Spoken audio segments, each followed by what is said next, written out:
What's up, y'all? I just wanted to give y'all an update on the rebuild. Trailblazer has been running pretty good, and I wanted to show y'all a couple things that I didn't really explain in those rebuild videos, mainly because I didn't have time, or I just didn't want to record, or I forgot to record. So let's get to it. All right, so first of all, that rebuild kit from eBay was pretty trash.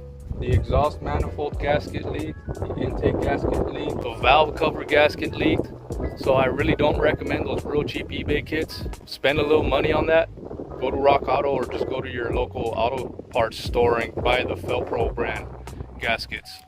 The exhaust one, if you could tell from that Flowmaster video, there's a small like gurgling sound. And I was chasing that sound for a long time every time I would hit the throttle, until one day I ended up putting a leaf blower at the tailpipe, pushed air out and sprayed some soapy water into the exhaust manifold, and that's where I noticed the leak coming from. So I can't show you the gasket because it's under the heat shield. I ended up swapping out that eBay exhaust manifold gasket with I believe it's a Felpro multi-layer steel gasket, and ever since I haven't had that exhaust leak. I also had to retighten the exhaust bolts a couple times after every heat cycle. Even with the new gasket, I'd drive it and then I would start hearing that gurgling sound again. I would tighten the exhaust bolts, and it took about 3 times until they really tightened down. The next thing was the catalytic converter. The guys that welded it tried the best they could. I mean, I'm not trying to say it's their fault because the space was really tight there. It wasn't welded properly and there's a big exhaust leak there. Tried my best with different types of products to seal it, with no luck, until I just finally gave in and bought a Walker catalytic converter for like 200 bucks on Rock Auto.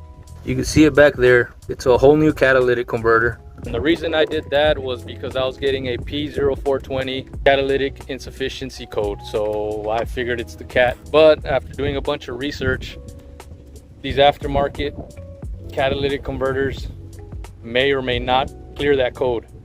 So I took a risk there. And I mean, an OEM catalytic converter is $2,000 to $3,000. So I wasn't about to put down that much money on this SUV. Another thing I did was replace the radiator cap because it was leaking. I would see some drops of coolant here and there sometimes. So I just went to my auto parts store and bought this one, and that issue went away. The next thing I did was also replace the Serpentine belt, because the belt I bought was very thin and I started getting a chirp. If you watch those videos from the rebuild, when I started getting the first start, there was a chirp, and I was afraid that the pulleys were actually out of line. And I even bought a little tool that has a little laser to see if these pulleys were misaligned, but they weren't. For some reason that belt was just too thin. I ended up buying this one here. I'll leave it there for y'all. Part number from Continental, and the chirp went away. I didn't have to do anything else. And I did notice that the material on this belt was way thicker, so I do recommend this belt over like Duralast and all those cheaper belts. Now another cool thing I did was add 1.5-inch spacers to the wheels, just to add a little bit of a wider profile to it. I'll show. As you can see right there, there's the spacer. I wish I could have done an install video, but there's plenty of them online. If y'all want to know how to install them, I may put some on another vehicle, so let me know. I'll make that video for y'all. Now, one of the other things I also did was replace some of the front suspension, because the bushings on them were completely shot. So when I was driving, I could feel some clunking and some weird shifting on the steering wheel, and even when I would brake, especially at high speeds. I knew that was top priority to fix. It looks kind of old now, but I ended up replacing the upper control arm. I didn't replace the ball joint, but the kit did come with new ball joints, so maybe I'll do that another time. But you can see the bushings on that upper control arm are in really good conditions. The other ones are completely shot. They're just torn and like coming out of the bolt, like in just pieces. Another thing was that lower control arm bracket. That's the one that was really shot as well. It was a pain. The material was a little thicker than the OEM, so even if I tried hammering it, prying it in to the slot, it was almost impossible. So I had to get a little Dremel and remove some material from it.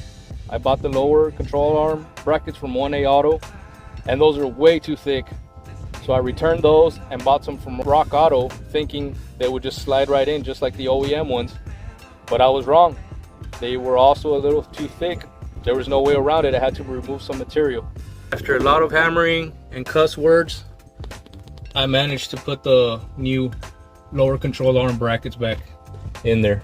And the SUV was running very smooth now. The bumps felt very smooth. The ride, no clunking, nothing. Right, and now the unfortunate part, let me show you.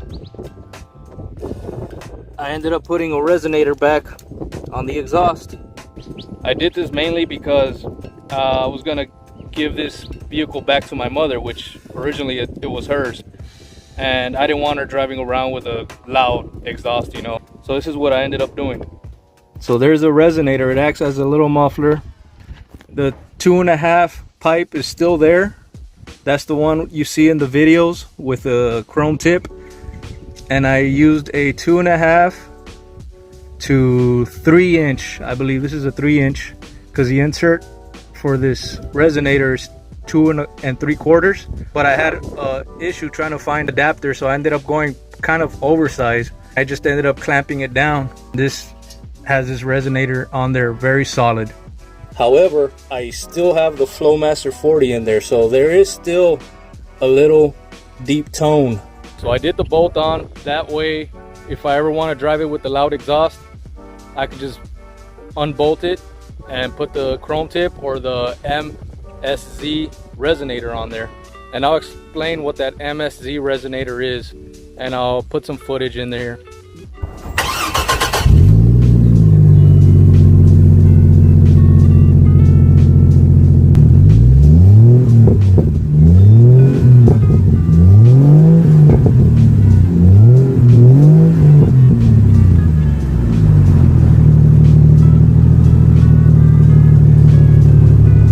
I ended up getting that MSZ resonator just to kind of tame that loud, high-pitched exhaust noise. I wanted more of a deeper muffled sound, and that MSZ or MZS, I'm not sure, a resonator from Amazon did a perfect job. And I'm able to bolt it on, remove it as I wish. So that was the plan there, and that's why I ended up going back with the resonator. So that's pretty much the update. I think we've put a little bit over 3,000 miles now. We've been daily driving it and then rotating it with other vehicles. That's why it hasn't gone way past that. If we were daily driving it, we would have easily put like 5, maybe close to 6,000 now. Who knows, or maybe less, I don't know. With our driving habits, we don't drive that crazy, just quick little trips around town. But I am dealing with 2 codes, the P0101 for a map sensor and that P0420 for the catalytic converter. Now the catalytic converter, I know I'm probably not gonna fix that one because I'm using an aftermarket catalytic converter, but that P0101 is the one that's concerning. This is the map sensor here, and this is an aftermarket one. I've already looked for vacuum leaks all over the intake.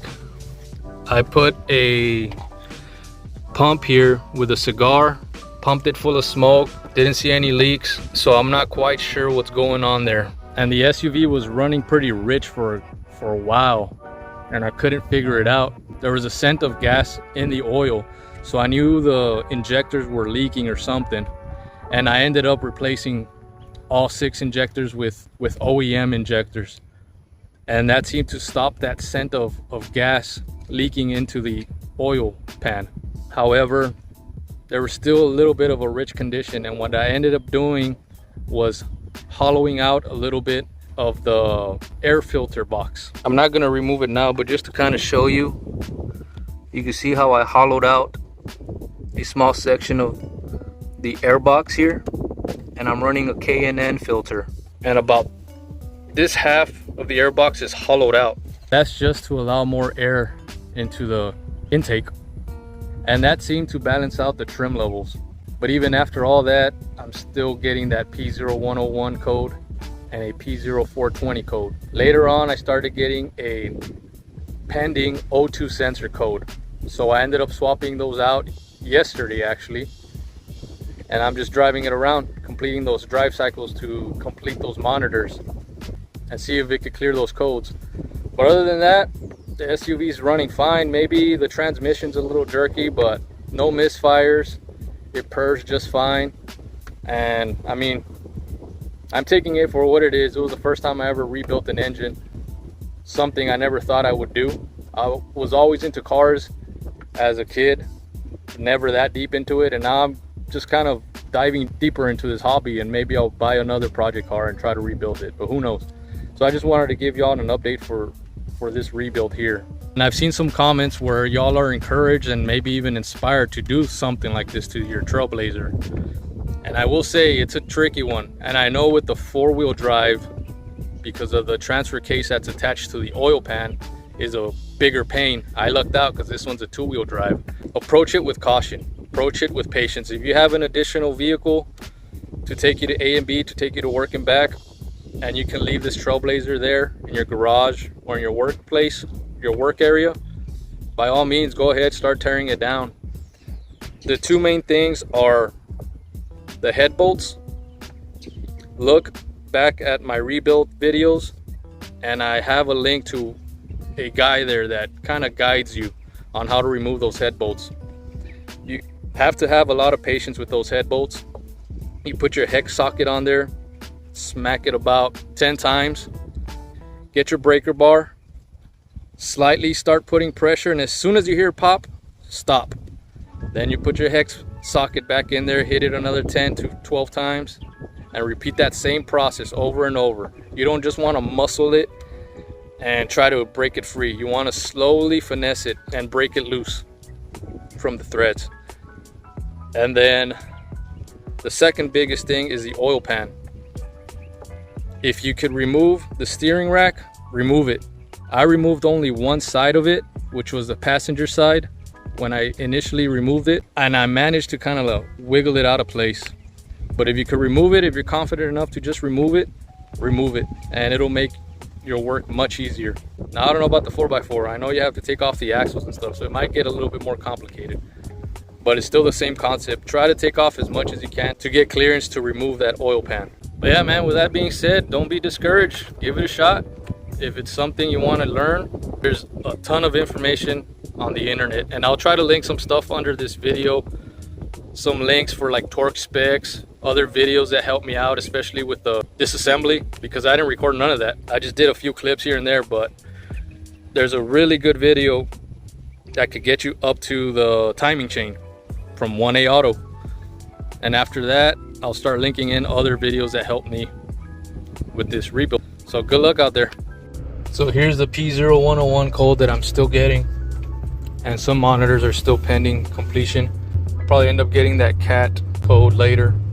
But what I do like is that these trim levels are balanced out, as you can see there. The long term used to be like at -20, I'm sorry, so it was cutting back a lot of fuel. And I'm thinking because the injectors were leaking. So after I replaced them and did the air box modification, these trim levels balanced out, which they should be. So yeah, man, I didn't want to lie and tell y'all, hey, yeah, my rebuild is perfect, there's zero issues with it now. And the other thing was, like I said, we bought this vehicle used. I don't know what other issues it could have had beforehand. For that little shock grenade at the engine, it could have had other issues that I'm not aware of. Maybe micro cracks in the block, who knows, where somehow air is leaking into there, and that's why the P0101 is detecting unusual air measurements. But as far as my first time rebuild, man, I'm happy. And I'm happy that other people are actually kind of enjoying that series. It wasn't a how-to video of how to rebuild this engine. It was just more of a documentation of what I went through. And there's a ton more that I went through that I didn't record. So if you guys have any questions, man, I'll try to answer them down in the comments. And as always, thanks for watching.